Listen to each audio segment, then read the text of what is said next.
48 loss of பவருடைய 13வது விதி. எப்பவுமே அடுத்தவங்க கிட்ட உதவி கேட்கும்போது, அவங்க கிட்ட கெஞ்சி, அவங்களோட கருணையை எதிர்பார்க்கறதுக்கு பதிலா, அவங்களுக்கு உங்களால என்ன காரியம் ஆகணும் அப்படிங்கிறத நேராவோ அல்லது மறைமுகமாவோ சொல்லணும். எப்போ உங்களால அடுத்தவங்களுக்கு என்ன பெனிஃபிட் அப்படின்னு அவங்களுக்கு தெரிய வருதோ, அப்பவே உங்களுடைய ரெக்வெஸ்ட்டுக்கு ரெஸ்பாண்ட் பண்றது தான் அவங்களுடைய முதல் பிரையாரிட்டியா மாறும். எப்பவுமே அடுத்தவங்க கிட்ட உதவி கேட்கும்போது, பாஸ்ட்ல அவங்களுக்கு பண்ண எல்லா ஹெல்ப்பையும் ஞாபகப்படுத்தவே கூடாது. அதுக்கு பதிலா, ஃபியூச்சர்ல அவங்களுக்கு நீங்க என்ன ஹெல்ப் பண்ண போறீங்க அப்படிங்கிறத புரிய வைக்கணும். உங்களுக்கு அடுத்தவங்கள உதவ வைக்கணும் அப்படின்னு நீங்க நினைச்சீங்கன்னா, அவங்களோட சுயநலத்தையும், அவங்களோட தேவையையும் நீங்க நல்லா புரிஞ்சு வச்சிருக்கணும். பவர அடையறதுக்கு மிகச்சிறந்த வழி, உங்கள சுத்தி இருக்கக்கூடிய மக்களினுடைய தேவைகள நீங்க சரியா புரிஞ்சு வச்சிருக்கணும். நம்ம தொடர்ந்து பவர பத்தி பேசிக்கிட்டே இருக்கோம். ஆனா பவர்னா என்ன அப்படின்னு கேட்டா, பவர் அப்படிங்கிறது ரொம்ப சிம்பிளா சொல்லணும்னா, நாம நினைக்கக்கூடிய ஏதாவது ஒரு விஷயத்த நமக்காக அடுத்தவங்கள வச்சு செய்ய வைக்கக்கூடிய திறன் இருக்கு இல்லையா? அதுதான் பவர். உதாரணத்துக்கு உங்களுடைய பாஸ் சொல்லக்கூடிய எல்லா விஷயத்தையும் நீங்க செய்யறீங்க. அதனால தான் உங்க பாஸ் உங்கள விட பவர்ஃபுல். அவரோட பாஸ் சொல்லக்கூடிய எல்லா விஷயத்தையும் செய்வாரு. அதனால தான் உங்க பாஸோட மேனேஜர் அவரோட பவர்ஃபுல். 48 லாஸ் ஆஃப் பவருடைய 14வது விதி, பார்க்கறதுக்கு ஒரு நண்பன் மாதிரி இருக்கணும். ஆனா, ஒரு ஸ்பை மாதிரி எப்பவுமே அடுத்தவங்கள பத்திய இன்ஃபர்மேஷன கேதர் பண்ணிக்கிட்டே இருக்கணும். இன்டைரக்டான கேள்விகள கேட்டு அடுத்தவங்களுடைய வீக்னஸ் என்ன, அவங்களுடைய நோக்கம் என்ன அப்படிங்கிறத தெரிஞ்சுக்கணும். எல்லார்கிட்டயுமே மறைக்கப்பட்ட ஒரு கேரக்டர்னு ஒண்ணு இருக்கும். அந்த கேரக்டர தோண்டி எடுக்கிறது மூலியமா, நாம அவங்களுடைய வீக்னஸ் என்ன, அவங்களுடைய அடுத்த நோக்கம் என்ன அப்படிங்கிறத தெரிஞ்சுக்கிட்டே இருக்கணும். இது பவர் அடையறதுக்கு ரொம்பவே முக்கியம். வேர்ல்டு வார் 2ல ஜெர்மனி பண்ண அக்கிரமத்தினால பிரிட்டிஷ் ரொம்பவே அடி வாங்கிட்டு இருந்தாங்க. பிரிட்டன்ல ஒவ்வொரு 5 நிமிஷத்துக்கும் 3 பேர் ஜெர்மனியால கொல்லப்பட்டுக்கிட்டு இருந்தாங்க. இதை விட ரொம்ப கொடுமையான விஷயம் என்னன்னா, ஜெர்மனி அவங்களோட பிளான் எல்லாத்தையுமே சாதாரண ரேடியோ வேவ்ஸ் வச்சு தான் பரிமாறிக்கிட்டு இருந்தாங்க. அந்த ரேடியோ வேவ்ஸ் பிரிட்டன்ல இருந்த ஒரு சாதாரண ஸ்கூல் பையனுக்கு கூட ஆக்சசிபிளா இருந்துச்சு. ஆனா, அப்பவும் பிரிட்டிஷால அந்த ரேடியோ வேவ்ஸை பத்தி ஒண்ணுமே தெரிஞ்சுக்க முடியல. அதுக்கு காரணம், ஜெர்மனி ஒரு எனிக்மா அப்படிங்கிற கருவியை பயன்படுத்தி அந்த இன்ஃபர்மேஷன் எல்லாத்தையுமே என்கோட் பண்ணி அனுப்பிச்சுக்கிட்டு இருந்தாங்க. பிரிட்டிஷ்ல இருந்த பெரிய பெரிய சயின்டிஸ்ட், பெரிய பெரிய மேத்தமெட்டிஷியன்ஸ் எல்லாருமே ஒர்க் பண்ணியும் கூட அந்த எனிக்மாவை டீகோட் பண்ணவே முடியல. அதுக்கு முக்கியமான காரணம், அதை டீகோட் பண்ணணும்னா 500 பில்லியன் பாசிபிலிட்டிஸை ட்ரை பண்ணணுமா. அது மட்டும் இல்லாம ஒவ்வொரு நாள் காலையில 6 மணிக்கு ஜெர்மன் அந்த டிவைஸை ரீசெட் பண்ணிடுவாங்க. அப்போ பிரிட்டிஷ் கிட்ட இருந்த ரிசோர்ஸை வச்சு பார்த்தா அந்த டிவைஸை டீகோட் பண்றதுக்கு 20,000 வருஷங்கள் ஆகுமா. ஆனா அவங்க கிட்ட இருந்த டைம் வெறும் ஒரு நாள் தான். அப்போதான் இந்த கதைக்குள்ள ஒருத்தர் வர்றாரு, ஒரு மிகப்பெரிய மேத்தமெட்டிஷியன். அவங்க மற்றவங்க மாதிரி இல்லாம ரொம்ப வித்தியாசமா யோசிக்கிறாரு. ஒரு மெஷினை தோக்கடிக்கணும்னா இன்னொரு மெஷினால தான் முடியும் அப்படின்னு ரொம்ப நாள் கடுமையா உழைக்கிறார். அப்போ ஒரு மெஷினையும் கண்டுபிடிக்கிறார்.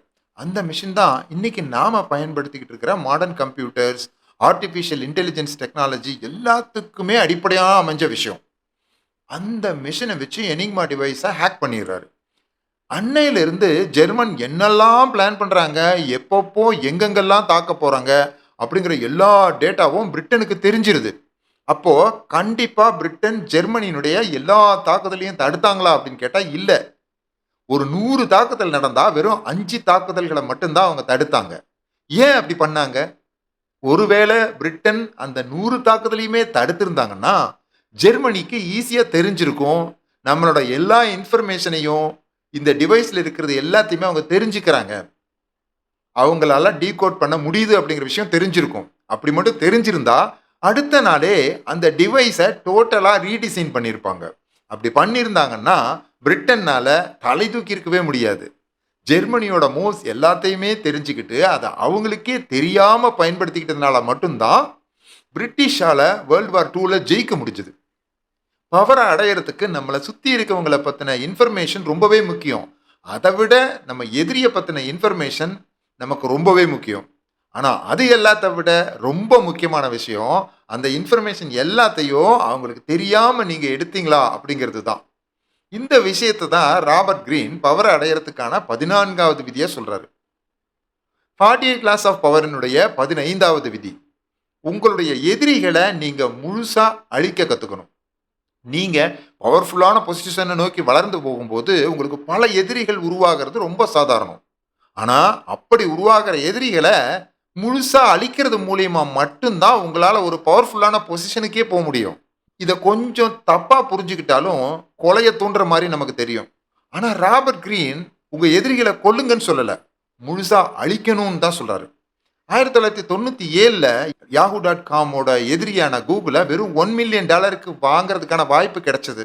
ஆனா அந்த வாய்ப்பை அவங்க முழுசா பயன்படுத்திக்காதனால இன்னைக்கு கூகுள் தான் வேர்ல்டுலயே பவர்ஃபுல்லான கம்பெனியா இருக்கு.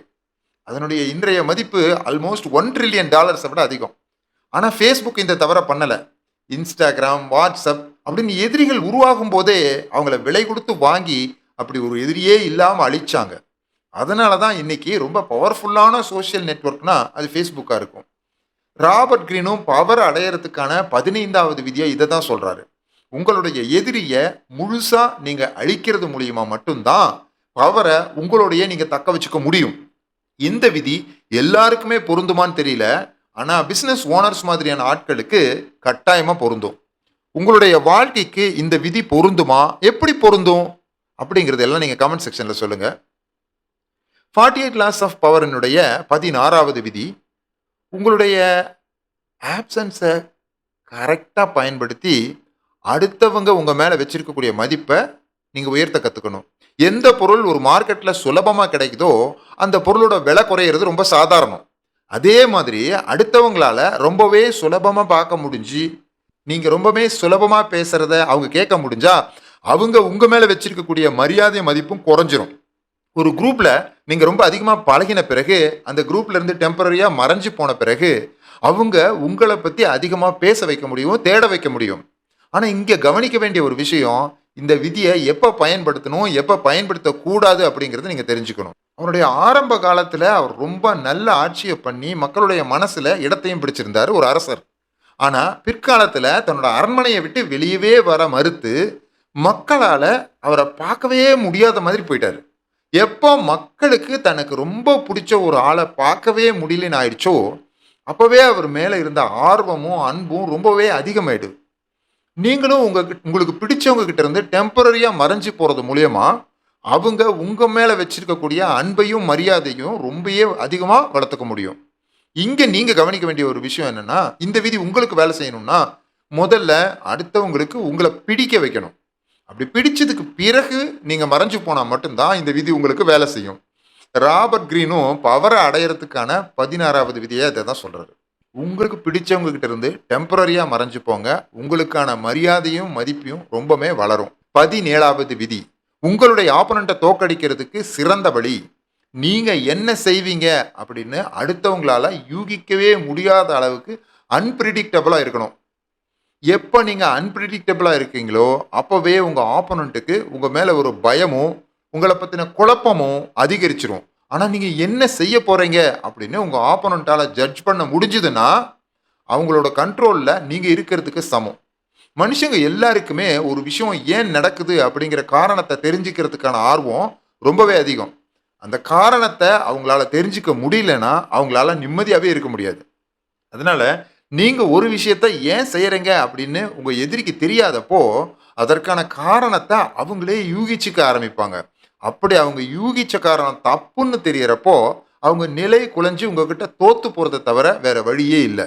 அடுத்தவங்களுக்கு பயத்தையும் குழப்பத்தையும் உண்டு பண்றதுக்கு மட்டும் இல்லாம இந்த விதியை கரெக்டா பயன்படுத்தினீங்கன்னா அடுத்தவங்களுக்கு உங்க மேல ஆர்வமும் அதிகரிக்கும். உதாரணத்துக்கு ஒரு பெரிய இஷ்யூவை பத்தி 2 தலைவர்கள் பேச போறாங்க. ஒருத்தர் என்ன பேசுவாரு அப்படிங்கிறது நமக்கு முன்னாடியே தெரியும். இன்னொருத்தர் இந்த இஷ்யூக்கு என்ன பேசுவாரு, இதை எப்படி அப்ரோச் பண்ணுவாரு அப்படின்னு நம்மளால ப்ரெடிக்ட் பண்ணவே முடியல. சத்தியமா நான் இதுல ட்ரம்ப்பை சொல்லலைங்க.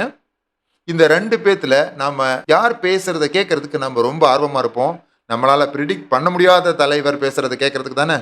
நீங்களும் ப்ரிடிக்ட் பண்ண முடியாத மாதிரி இருந்தீங்கன்னா உங்க எதிரிக்கு ஒரு மிகப்பெரிய குழப்பத்தை உண்டு பண்ண முடியும். காரணமே இல்லாம அர்த்தமற்ற செயல்களை செய்யறதுக்கு கூட தயங்காதீங்க. நீங்க பல பேரை பார்த்துருப்பீங்க. அவங்கள பத்தி கமெண்ட் செக்ஷன்ல சொல்லுங்க. 48 லாஸ் ஆஃப் பவர்ல சொல்லப்பட்டிருக்கக்கூடிய 18வது விதி, எப்பவுமே உங்களை நீங்க முழுமையா தனிமைப்படுத்திக்கவே கூடாது. தனிமை ரொம்பவே ஆபத்தான விஷயம். தனிமை உங்களை எந்த அளவுக்கு நன்மை செய்யுதோ அதை விட அதிகமாக தீமையை செய்யும். அப்படிலாம் இல்லையே, வாழ்க்கையில் சாதித்த பல பேர் தனிமை எங்களுக்கு ரொம்ப பிடிக்கும்னு சொல்லியிருந்தாங்களே அப்படின்னு நீங்கள் கேட்பீங்க. அவங்களுக்கு அவங்களுக்கு தேவையான தனிமை போதுமான அளவுக்கு கிடைக்காததுனால தான் அவங்க தனிமையை விரும்பினாங்க. அவங்களுடைய வாழ்க்கையை நீங்கள் அனலைஸ் பண்ணி பார்த்தீங்கன்னா, அவங்க வாழ்நாட்களில் வெறும் 5% கூட அவங்க தனிமையில் செலவிட்டிருக்கவே மாட்டாங்க. நீங்களும் வாழ்க்கையில் க்ரோ ஆகணும், நல்ல பவர்ஃபுல்லான பொசிஷனுக்கு போகணும் அப்படின்னா, அதிகமான மனிதர்கள் கூட நீங்கள் இன்ட்ராக்ட் பண்ணி தான் ஆகணும். கிபி 2020 ஷின் அப்படிங்கிற நாட்டை ஷிகாங்டி அப்படிங்கிற மன்னர் ஆட்சி புரிஞ்சுக்கிட்டு வந்தார். அவர் ரொம்பவே பவர்ஃபுல்லான மன்னர். எவ்வளோ பெரிய ஆள் அப்படின்னு கேட்டிங்கன்னா, அலெக்சாண்டர் தி கிரேட்டை விட அதிகமான நாடுகளோட போரிட்டு ஜெயிச்சிருக்காரு. அந்த நாட்டை எல்லாம் ஒன்றா இணைச்சி தான் சைனா அப்படிங்கிற ஒரு மிகப்பெரிய நாட்டையே உருவாக்குனார். அப்படி அவர் ஜெயிச்ச நாட்டோட மதில் சுவரெல்லாம் ஒன்றா இணைச்சி தான் தி கிரேட் வால் ஆஃப் சைனா அப்படின்ற சீன பெருஞ்சுவரையும் கட்டினார். இவ்வளோ பெரிய நாட்டையும் இவ்வளோ பெரிய சுவரையும் உருவாக்கின ஒரு நபருக்கு நிறைய எதிரிகள் உருவாகிறது அப்படிங்கிறது தவிர்க்க முடியாத ஒரு விஷயம். அவருடைய கடைசி காலத்தில் அவருக்கு ரொம்ப பயம் வந்துடுது. நமக்கு நிறைய எதிரிகள் இருக்காங்களே, எந்த நேரத்துலையும் நம்ம கொன்றுவாங்களோ அப்படின்னு பயந்து ஒரு அரண்மனையை கட்டுறாரு. அந்த அரண்மனையில் 270 ரூம்கள், 270 ரூமும் அண்டர் கிரவுண்டில் கனெக்ட் ஆகிருக்கும். 270 ரூம்லேயும் டெய்லியும் அவருக்கு தேவையான சாப்பாடு, தண்ணி, ட்ரெஸ்ஸு எல்லாத்தையும் வச்சுருவாங்க. அவர் எந்த ரூமில் இருக்காரு அப்படின்னு அவரை தவிர வேறு யாருக்குமே தெரியாது. ஒரு ரூமுக்கு போவார், அங்கே பயமாக இருந்ததுன்னா அண்டர் கிரவுண்ட்லேயே போய் இன்னொரு ரூமில் தங்கிடுவார். இப்படி ரொம்ப நாள் அங்கேயே வாழ்ந்துக்கிட்டு இருக்காரு. நாட்டு மக்களுக்கெல்லாம் அவர் இருக்காரா செத்துட்டாரான்னு கூட தெரியல. அவருடைய குடும்பத்தை பொறுத்த வரைக்கும் அவர் அந்த அரண்மனையில் சேஃபாக இருக்காரு அப்படின்ற ஒரு நம்பிக்கை மட்டும்தான் இருந்தது. ஒரு நாள் அவருடைய அரண்மனைக்கு ஒரு மீன் வண்டி வருது. அந்த மீன் வண்டியை சமையல்காரர் திறந்து பார்க்குறாரு. அதுக்குள்ள அழுகின நிலையில துண்டு துண்டா வெட்டப்பட்டு அந்த மன்னர் இருந்தாராம். அவரை யார் கொன்னது, அவர் எப்போ வெளியே போனாரு, அவருக்கு இவ்வளோ நாள் நம்ம வச்ச சாப்பாட்டை எல்லாம் யார் சாப்பிட்டாங்க அப்படின்னு எந்த ஒரு கேள்விக்கான பதிலுமே இன்னி வரைக்கும் வரலாற்றில் கிடையவே கிடையாது. இந்த கதையிலிருந்து நீங்கள் தெரிஞ்சுக்க வேண்டிய ஒரு விஷயம், நீங்கள் பவர்ஃபுல்லான ஒரு பொசிஷனுக்கு போகும்போது உங்களுக்கு கட்டாயமாக எதிரிகள் நிறைய இருப்பாங்க. அப்போது நீங்கள் உங்களை தனிமைப்படுத்திக்கிட்டா, அவங்க கிட்ட இருந்து தனிச்சு போயிட்டா உங்களுக்கு சேஃப் அப்படின்னு நினைக்க தோணும். ஆனால் அது உண்மை இல்லை. நீங்கள் அப்போ தான் அதிகமான மனிதர்கள் கூட இன்ட்ராக்ட் பண்ண ஆரம்பிக்கணும். ஏன்னா எப்போ நீங்கள் அதிகமான மனிதர்களோட இன்ட்ராக்ட் பண்ணுறீங்களோ அப்போ மட்டும்தான் உங்களுக்கு வெளி உலகத்தில் என்ன நடக்குது அப்படிங்கிறதே தெரியும். உங்களுக்கு ஒருவேளை ஏதாவது ஒரு பிரச்சனை அப்படின்னா உங்களுக்கு நெருங்கின மக்களுக்கு அது தெரியும். இதை கரெக்டாக எக்ஸிக்யூட் பண்ணது யாருன்னு பார்த்தீங்கன்னா, பிரான்ஸை ஆட்சி பண்ண லூயிஸ் 14ஆம் மன்னர் தான். அவரோட அரண்மனையில் குறைஞ்சது 500லேருந்து 1000 பேர் எப்போவுமே இருப்பாங்களாம். அவர் காலையில் சாப்பிடும்போது கூட அவ்வளோ பேர் கூடயும் சேர்ந்து தான் சாப்பிடுவாராம், நம்ம எம்ஜிஆர் மாதிரி. இது ஒரு பவர்ஃபுல்லான ஆட்களுக்கு அப்படின்னு மட்டும் இல்லாமல் நம்மளை மாதிரி சாதாரணமான மனிதர்களுக்கும் ரொம்பவே பொருந்தும். மனிதர்கள் அப்படிங்கிறவங்களே ஒரு சோஷியல் அனிமல். அவங்க எந்த அளவுக்கு அடுத்தவங்க கூட இன்ட்ராக்ட் பண்ணுறாங்களோ அதை பொறுத்து தான் அவங்களோட growth இருக்கும்.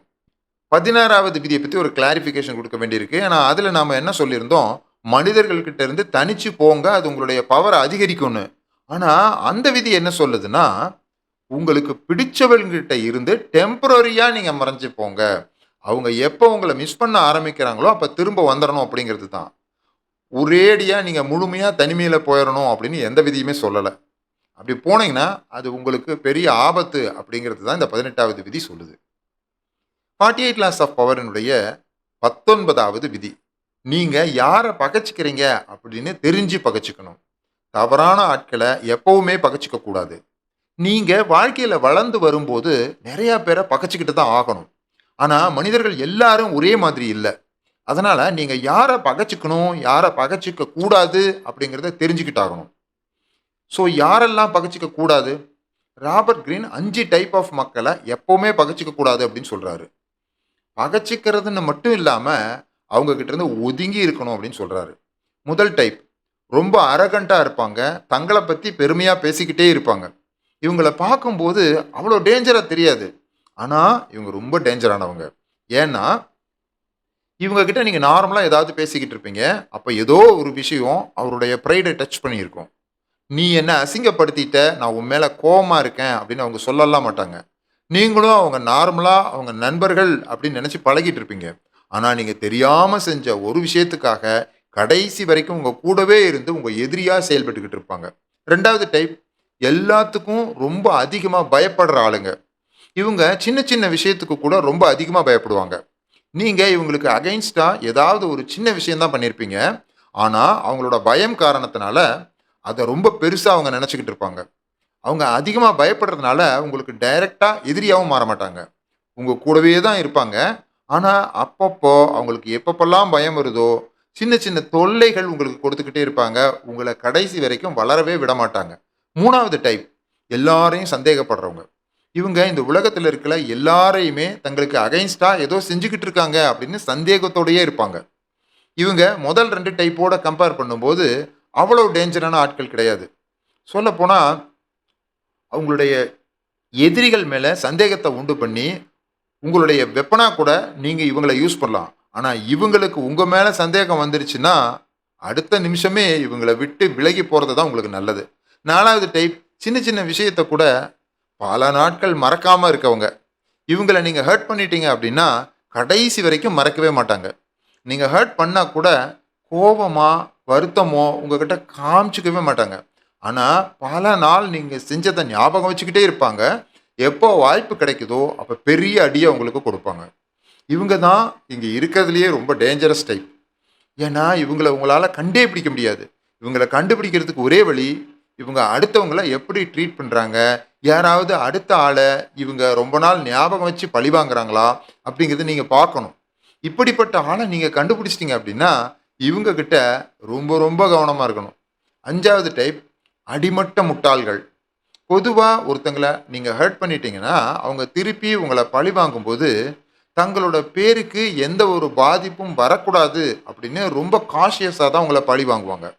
ஆனால் இந்த மாதிரியான முட்டாள்களுக்கு எப்படி பழி வாங்கணும்னு கூட தெரியாது.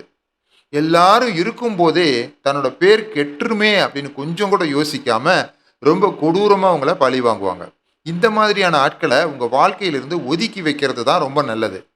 ஸோ இந்த விதியை ரொம்ப சிம்பிளாக சொல்லணும்னா, இந்த உலகத்தில் அடுத்தவங்க கிட்ட பழகும்போது பொலைட்டாகவும் ரெஸ்பெக்ட்ஃபுல்லாகவும் தான் நீங்கள் பழகணும். ஏன்னா எப்படிப்பட்ட மக்கள்கிட்ட நீங்கள் பழகிக்கிட்டு இருக்கீங்க அப்படின்னு அவங்கள பகச்சிக்கிற வரைக்கும் உங்களுக்கு தெரிய போகிறதே இல்லை. அது மட்டும் இல்லாமல் ரொம்ப சின்ன ஆள் தானே அப்படின்னு ஒரு ஆளை நீங்கள் அசிங்கப்படுத்துனீங்கன்னா நாளைக்கு அதே ஆள் மிகப்பெரிய ஆளாக வந்து உங்களுக்கு பிரச்சனை கொடுக்கறதுக்கு வாய்ப்பு இருக்குது. அடுத்தவங்கள எப்படிப்பட்டவங்க அப்படின்னு ஜட்ஜ் பண்ணுற ஸ்கில்லை நம்ம வளர்த்துக்கணும். அப்படிப்பட்ட ஸ்கில் உங்ககிட்ட இல்லைன்னா தவறான ஆளை நீங்கள் பகச்சிக்கிறது மட்டும் இல்லாமல் தவறான ஆட்கள் கூட சேர்ந்து அழிஞ்சு போகிறதுக்கான வாய்ப்பும் இருக்குது. இந்த விதியை பற்றின உங்களோட கருத்தை கமெண்ட்டில் சொல்லுங்கள். 20வது விதி, ரெண்டு பேருக்கு நடுவில் ஒரு பிரச்சனை போய்கிட்டு இருக்குன்னா அப்போ நீங்கள் அவசரப்பட்டு அந்த ரெண்டு பேரில் ஏதோ ஒரு ஆளுக்கு சப்போர்ட் பண்ணிடக்கூடாது. ஒரு ஆள் உங்களை நண்பராக கூட இருக்கலாம். அப்படி இல்லைன்னா ஒருத்தர் கண்டிப்பாக ஜெயிச்சிருவார், அவர் ஜெயிச்சா நமக்கு நிறைய ப்ராஃபிட் கிடைக்கும் அப்படிங்கிற சுச்சுவேஷன் கூட வரலாம். அப்போ கூட நீங்கள் அந்த ரெண்டு பேரில் ஒரு ஆளுக்கு அதிகமான சப்போர்ட்டை கொடுத்துடவே கூடாது. கடைசி வரைக்கும் நியூட்ரலாகவே இருக்கணும். பல வருடங்களாகவே அமெரிக்காவுக்கும் இந்தியாவுக்கும் ஒரு நல்ல நட்புறவு இருந்துக்கிட்டு இருக்கு. ஆனால் சைனாவுக்கும் அமெரிக்காவுக்கும் எப்போவுமே ஒத்து போகாது. அப்போது இந்தியா சைனா ரெண்டு நாட்டுக்கு நடுவில் பார்டர் பிரச்சனை வரும்போது அமெரிக்கா என்ன செஞ்சுருக்கணும், இந்தியாவுக்கு சப்போர்ட்டிவாகவும் சைனாவுக்கு எதிராகவும் பேசியிருக்கணும். ஆனால் அமெரிக்க அதிபரான டொனால்ட் ட்ரம்ப் என்ன செஞ்சார், இந்தியா சைனாவுக்கு நடுவில் சமரசம் பண்ணுறதுக்கு அமெரிக்கா தயார் அப்படின்னாரு. இந்தியா சைனா மட்டும் இல்லாமல் உலகத்தில் இருக்கக்கூடிய எந்த ரெண்டு நாடுகளுக்குள்ள பிரச்சனை வந்தாலும் சமரசம் பண்ணுறதுக்கு அமெரிக்கா முதல் ஆளாக போயிடுவாங்க. இதுக்கு முக்கியமான காரணம், ரெண்டு பேருக்கு நடுவில் ஒரு பிரச்சனை போயிட்டுருக்கு, அப்போ மூணாவதாக ஒரு ஆள் ரெண்டு பேருக்கும் சமாதானம் பண்ணி வைக்கிறேன் அப்படின்னு வந்தால் இந்த ரெண்டு பேரை விட அந்த மூணாவது ஆள் பவர்ஃபுல்லாக அடுத்தவங்களுக்கு தெரியுவான். இப்போ இந்தியா பாகிஸ்தானுக்கு நடுவில் சமரசம் பண்ணி வச்சது, அப்புறம் பல நாடுகளுக்கு இடையில் சமரசம் பண்ணி வச்ச ஹிஸ்ட்ரி எல்லாமே நம்ம பார்த்தோம். என்ன கொஞ்சம் செகண்ட் டேர்மில் மாறி போச்சு. சரி, நம்ம அரசியலுக்குள்ளே போக வேண்டாம், நம்ம தொடர்ந்து பவரை பற்றி பார்ப்போம். ரெண்டு பெரிய நாடுகளுக்கு நடுவில் நடக்கக்கூடிய சண்டையில் சம்மந்தமே இல்லாமல் ஒரு சின்ன நாடு பெருசாக வளர்ந்ததுக்கான சான்று நிறைய இருக்குது அவங்க மத்தியஸ்தம் பண்ணி வச்சதுனால. ராபர்ட் கிரீன் அதுதான் சொல்கிறாரு, ரெண்டு பெரிய ஆட்களுக்கு நடக்கக்கூடிய சண்டையில் எப்போவுமே ஒரு சைடை சூஸ் பண்ணிடாதீங்க, முடிஞ்ச அளவுக்கு நியூட்ரலாக இருங்க. அதையும் மீறி ஒரு சைடை சூஸ் பண்ணணும்னு நினச்சி உங்களுக்கு தோணுச்சுன்னா அந்த ஒரு சைடுக்கான சப்போர்ட்டை உடனே கொடுத்துறாதீங்க. அதுக்கு முக்கியமான காரணம், நீங்கள் ஒரு சைடுக்கு உடனே சப்போர்ட் கொடுத்தீங்கன்னா இவன் நமக்கு ரொம்பவே ஈஸியாக கிடச்சிட்டான் அப்படிங்கிறதுனால உங்கள் மேலே இருக்கக்கூடிய ரெஸ்பெக்ட் குறைஞ்சு போயிடும். அது மட்டும் இல்லாமல் ரொம்ப ஈஸியாக ஒருத்தங்களுக்கு நீங்கள் சப்போர்ட் பண்ணிட்டீங்கன்னா அவங்கள விட்டு ரொம்ப ஈஸியாக இன்னும் ப்ராஃபிட்டபிளான ஒரு ஆள் கிடைச்சா அவங்கக்கிட்ட போயிடுவீங்களோ அப்படிங்கிற எண்ணமும் அவங்களுக்கு வந்துடும். உங்கள் மேலே இருக்கக்கூடிய நம்பிக்கையும் குறையும். இந்த விதியை பற்றி நீங்கள் என்ன நினைக்கிறீங்க அப்படிங்கிறது கமெண்ட் பாக்ஸில் சொல்லுங்கள். சில நேரத்தில் பார்க்குறவங்களுக்கு அடுத்தவங்களை விட முட்டாளாக இருங்கன்னு சொன்னால் உங்களுக்கு எப்படி இருக்கும்? நம்ம யாருக்குமே அடுத்தவங்களை விட முட்டாளா தெரியறதுக்கு விருப்பமே இல்லை. ஆனால் இங்கே ட்ரிக் என்னன்னா, நீங்கள் முட்டாளா இருக்கணும் அப்படிங்கிறது இல்லை. உங்களுடைய எதிரி தங்களை புத்திசாலி அப்படின்னு நினச்சிக்கணும். முக்கியமாக உங்களை விட புத்திசாலி அப்படின்னு அவங்க நினைக்க ஆரம்பிக்கணும். எப்போ அப்படி நினைக்க ஆரம்பிக்கிறாங்களோ அப்போவே உங்கள் மேலே இருக்கக்கூடிய சந்தேகம் போயிடும். இவன் நம்மளை என்ன பண்ணிடுவான் அப்படிங்கிற ஒரு கேர்லெஸ்னஸ் அவங்களுக்கு வந்துடும். அந்த நேரத்தில் அவங்கள ஏமாத்துறதுக்கும் ஜெயிக்கிறதுக்கும் உங்களுக்கு ரொம்பவே சுலபமாக இருக்கும். சைனாவில் ஒரு பழமொழி சொல்லுவாங்க, ஒரு புலியை வேட்டையாடணும்னா நீங்கள் பன்னி வேஷம் போட்டு தான் ஆகணும் அப்படின்னு. அதே மாதிரி ஒரு ரொம்ப புத்திசாலியான ஒரு ஆளை, ஒரு பவர்ஃபுல்லான ஒரு ஆளை ஏமாற்றணும் அப்படின்னா நீங்கள் முட்டாளாக நடிச்சு தான் ஆகணும். எப்போ அடுத்தவங்க உங்கள் கூட இருக்கும்போது புத்திசாலியாக இருக்க உணர்றாங்களோ அப்போவே அவங்க உங்களோட நிறைய நேரம் செலவு பண்ணுவாங்க. அவங்க நிறைய நேரம் உங்களோட செலவழிச்சாங்கன்னா அவங்கள பற்றி தெரிஞ்சுக்கிறதுக்கும் அவங்கள ஜெயிக்கிறதுக்கும் உங்களுக்கு நிறைய வாய்ப்புகள் கிடைக்கும். ஸோ 48 லாஸ் ஆஃப் பவரில் பவர் அடையிறதுக்கான 21வது விதியாக ராபர்ட் கிரீன் இதைத்தான் சொல்கிறார். உங்களை விட ரொம்ப பவர்ஃபுல்லான ஒரு ஆள் கூட நீங்கள் மோதிக்கிட்டு இருக்கீங்க. அவரை தோக்கடிக்கிறதுக்கு சிறந்த வழி என்ன? நீங்கள் தோற்று போகிறது மட்டும்தான். ரொம்ப பவர்ஃபுல்லான ஒரு ஆள் கூட ஈடுபடுற ஒரு சின்ன ஆர்குமெண்ட்டாக இருக்கட்டும், அல்லது இவரை எப்படியாவது தோற்கடிச்சே ஆகணும் அப்படிங்கிற வெறி ஆகட்டும், இந்த ரெண்டுக்குமே ரொம்ப பவர்ஃபுல்லான ஆள் கூட நீங்கள் மோதும்போது அவரை தோற்கடிக்கிறதுக்கு சிறந்த வழி நீங்கள் விட்டு கொடுத்து போகிறது மட்டும்தான். அடுத்தவங்களோட விட்டு கொடுத்து போகும்போது அது என்னோட ஈகோவுக்கு, என்னோட கௌரவத்துக்கு குறைச்சல் அப்படின்னு நினைக்கிறதுனால மட்டும்தான் பல நேரங்களில் நம்மளால் வெற்றி பெற முடியாமையே போயிடுது. விட்டு கொடுத்து போகிறது ஏன் ரொம்ப முக்கியம்?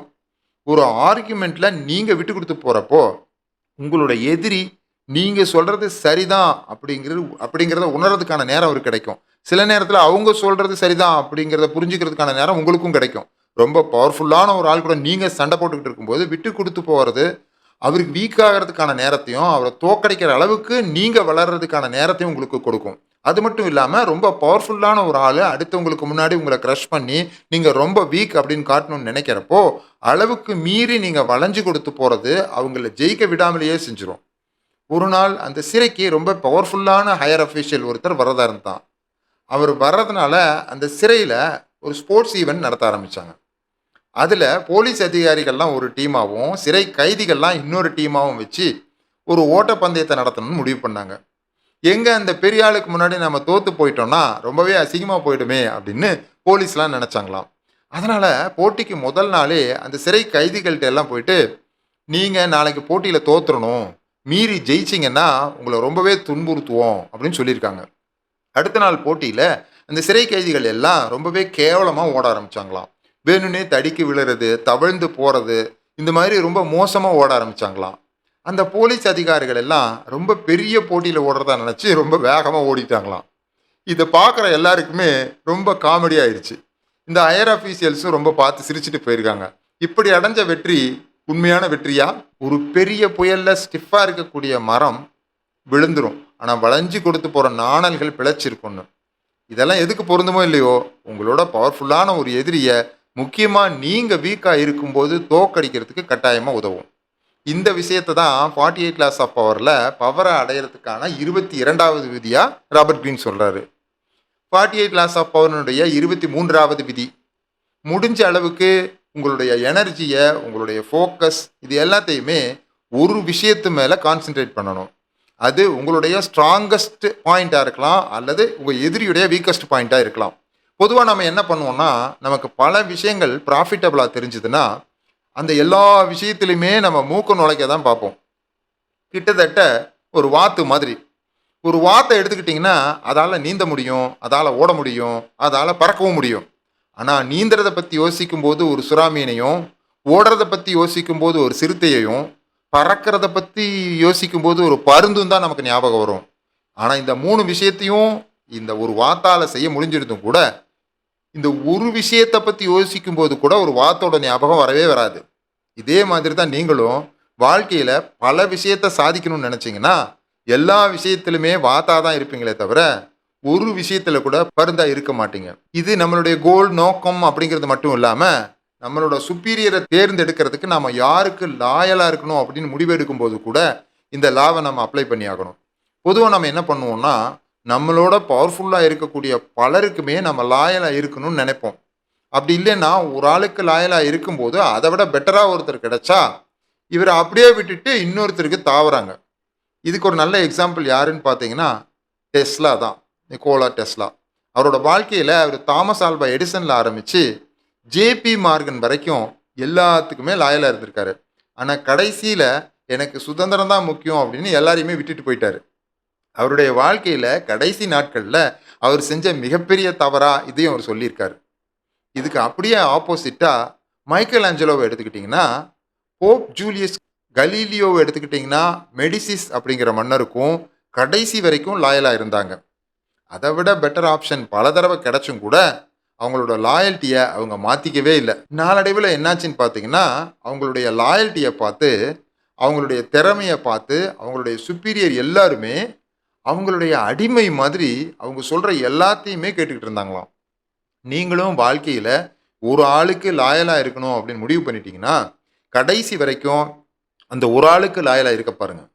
இந்த விதிய ரொம்ப சிம்பிளா சொல்லணும்னா, வாழ்க்கையில என்ன செஞ்சாலுமே, முடிஞ்ச அளவுக்கு உங்க எனர்ஜி எல்லாத்தையுமே ஒரு விஷயத்துல ஃபோக்கஸ் பண்ணுங்க.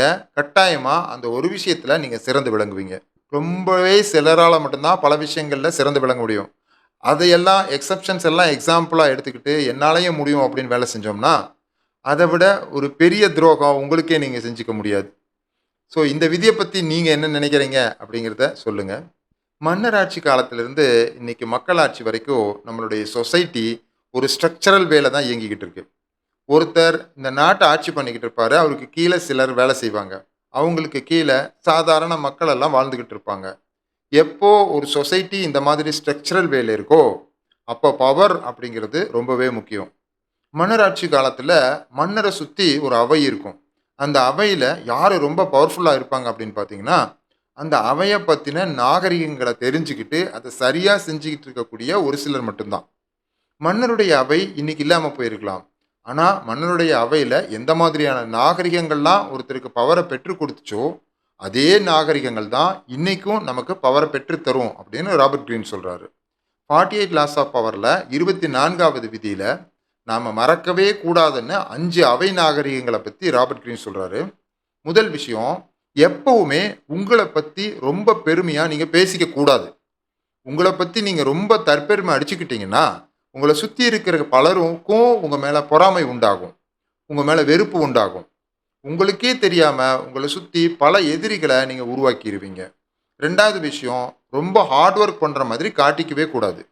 நம்ம எல்லாருக்கும் என்ன தோணும் அப்படின்னு பார்த்தீங்கன்னா, ரொம்ப ஹார்ட் ஒர்க் பண்ற மாதிரி காட்டிக்கிட்டா, அடுத்தவங்களுக்கு நம்ம மேல மரியாதையும், நம்ம மேல இரக்கமும் வரும் அப்படின்னு நெனச்சுக்கிட்டு இருப்போம். ஆனா உண்மை என்னன்னா, அடுத்தவங்கள விட நீங்க பெட்டரான ரிசல்ட்ட காட்டுனீங்க அப்படின்னா, நீங்க ஏன் அவங்கள விட பெட்டர் அப்படின்னு சொல்றதுக்கு ஒரு காரணத்த அடுத்தவங்க தேடிக்கிட்டே இருப்பாங்க. நீங்க ரொம்ப ஹார்ட் ஒர்க் பண்ற மாதிரி அவங்களுக்கு தெரிஞ்சதுன்னா, "அவன் என்னப்பா அவனுக்கு வேற வேலையே இல்ல. டே அண்ட் நைட் இதையே தான் பண்றான். அதனால அவனுக்கு ரிசல்ட் வருது. நான் பண்ணாலும் எனக்கும் வரும்." அப்படின்னு சொல்லி உங்கள ரொம்ப நார்மலான மனுஷனா காமிச்சுருவாங்க. ஆனா, அதே எவ்வளவு கடினமான வேலையா இருந்தாலும், நீங்க உண்மையாவே ஹார்ட் ஒர்க் பண்ணுனாலும், ரொம்ப ஈஸியா பண்ற மாரி நீங்க காட்டிக்கிட்டீங்கன்னா, இவன் எப்படி தான் இதெல்லாம் செய்றானோ அப்படிங்கிற பிரமிப்பும், உங்க மேல ஒரு ஆர்வமும் அடுத்தவங்களுக்கு அதிகரிக்கும். 3வது விஷயம், எந்த ஒரு கூட்டத்தில இருந்தாலுமே, தனியா தெரிய நீங்க ட்ரை பண்ணணும். அதுக்கு உங்களுடைய புத்தி கூர்மைய நீங்க பயன்படுத்தலாம். உங்களோட திறமைய அதிகமா வெளியில காட்டலாம். ரொம்ப ஈஸியான வழி என்னன்னா, உங்களுடைய தோற்றத்த அடுத்தவங்கள விட நல்ல வழியில தனிமைப்படுத்தி காட்டுறது தான். 4வது விஷயம், நம்மளுடைய சுப்பீரியர எப்படி நம்ம ஹேண்டில் பண்ணணும் அப்படிங்கிறத நம்ம தெரிஞ்சுக்கணும். ரொம்பவே காமனா நம்ம 4 மிஸ்டேக் பண்ணுவோம். அதுல முதல் விஷயம், நம்மளோட சுப்பீரியர் நம்மள இம்ப்ரெஸ் பண்ணிட்டாரு அப்படின்னா, அவருக்கு அதிகமா பாராட்ட வழங்குறது. அது பார்க்கறதுக்கு எப்படி இருக்கும்னா, நம்ம ஏதோ ஒரு காரணத்துக்காக ஐஸ் வைக்கிறது, காக்கா புடிக்கிறதுன்னு சொல்லுவாங்கல்ல, அந்த மாரி இருக்கும். உங்கள சுத்தி இருக்கிறவங்க யாருக்குமே அவங்களுக்கு பிடிக்காது, உங்கள பிடிக்காது, உங்க சுப்பீரியருக்கும் பிடிக்காது. அதே மாரி உங்க சுப்பீரியர் ஒருத்தர் தப்பு பண்ணிட்டாருன்னா, அத சொல்லிக் காட்டும்போது கூட, அத ரொம்ப இன்டைரக்ட்டா தான் சொல்லிக் காட்டணும். பொதுவாக எல்லாரும் என்ன சொல்லுவாங்கன்னா, நான் ஒரு தப்பு பண்ணுனா சொல்லி காட்டுங்க, நான் அதை வரவேற்கிறேன் அப்படின்னு சொல்லுவாங்க. ஆனால் உண்மையிலேயே நம்ம யாருக்குமே நம்ம கீழே இருக்கிற ஒரு ஆள் நம்மளோட குறைய சொல்லி காட்டுறது பிடிக்கவே பிடிக்காது. அதனால் உங்களோட சுப்பீரியரை நீங்கள் கிரிட்டிசைஸ் பண்ணணும் அப்படின்னா ரொம்ப இன்டைரக்டாக பண்ணணும். அடுத்து உங்கள் சுப்பீரியர் கிட்ட நிறைய ஃபேவர்ஸ் நீங்கள் கேட்டுக்கிட்டே இருக்காதீங்க. நீங்கள் நிறையா ஃபேவர்ஸ் அவர்கிட்ட கேட்டீங்க அப்படின்னா ஒரு கட்டத்தில் அவர் நோ சொல்லி தான் ஆகணும். ஒரே ஒரு தடவை உங்களுடைய கோரிக்கைக்கு அவர் முடியாது அப்படின்னு சொல்லிட்டாருன்னா அதுக்கு பிறகு பல தடவை முடியாது அப்படின்னு சொல்கிறது அவருக்கு ரொம்பவே ஈஸியாயிரும். ரொம்ப முக்கியமாக உங்கள் நண்பர்களுக்காகவும் அடுத்தவங்களுக்காகவும் ஃபேவர் கேட்டு உங்கள் சுப்பீரியர்கிட்ட போகாதீங்க. அடுத்தது உங்களோட சுப்பீரியரை உங்கள் நண்பர் மாதிரி ட்ரீட் பண்ணாதீங்க. உங்களோட சுப்பீரியர் உங்களை தேர்ந்தெடுத்ததுக்கு முக்கியமான காரணம் அவருக்கு கீழே வேலை செய்கிறதுக்கு தானே தவிர நண்பர்களாக இருக்கிறதுக்கு அல்ல. அவரே உங்களை ஃப்ரெண்ட் மாதிரி நடத்தினாலும் கூட நீங்கள் அவர்கிட்ட ஒரு டிஸ்டன்ஸை மெயின்டைன் பண்ணணும். 5வது அவை நாகரிகம், அடுத்தவங்களுடைய டேஸ்ட் பற்றியோ அவங்களோட அப்பியரன்ஸ் பற்றியோ ஜோக் அடிச்சிடாதீங்க. ரொம்ப ஈஸியாக ஒரு எதிரியை சம்பாதிக்கணும்னா அடுத்தவங்களோட அப்பியரன்ஸ் அண்ட் டேஸ்ட்டை பற்றி தப்பாக பேசுறது தான். எப்போ அடுத்தவங்களோட தோற்றத்தையோ அல்லது அவங்களோட டேஸ்ட்டையோ தப்பாக பேசுகிறீங்களோ அப்போ அவங்களோட செல்ஃப் ரெஸ்பெக்டை டச் பண்ணிடுவீங்க. ஒருத்தவங்களோட செல்ஃப் ரெஸ்பெக்டை டச் பண்ணிட்டீங்க அப்படின்னா தன்னோட வாழ்க்கை முழுக்க உங்களை அழிக்கிறதுக்காக அர்ப்பணிக்க ரொம்ப திறமையான ஒரு எதிரியை நீங்கள் சம்பாரிச்சிட்டிங்கன்னு அர்த்தம். இந்த 5 விஷயத்தை தான் நீங்கள் மறக்கவே கூடாத 5 அவை நாகரிகமாக ராபர்ட் கிரீன் சொல்கிறாரு. இந்த விஷயத்தில் எந்த விஷயம் உங்களுக்கு ஆல்ரெடி தெரிஞ்சது, எது ரொம்ப புதுசாக இருந்தது அப்படிங்கிறத கமெண்ட்டில் சொல்லுங்கள். நிறையா விஷயங்கள் தெரிஞ்சிருக்கும், ஆனால் நம்ம இதை அப்படியே ஒரு ஆர்கனைஸ்டாக சொல்லும்போது அது எல்லாமே புதுசாக தான் தெரியும். இந்த வீடியோ உங்களுக்கு பிடிச்சிருந்ததுன்னா ஒரு லைக் பண்ணிக்கோங்க, உங்கள் ஃப்ரெண்ட்ஸுக்கு ஷேர் பண்ணுங்கள். தேங்க்ஸ் ஃபார் வாட்சிங் வாட்ஸ்அப் தமிழா. மீதி இருக்கும் விதிகளை அடுத்தடுத்து வரக்கூடிய வீடியோக்குள்ளே பார்க்கலாம். See you soon.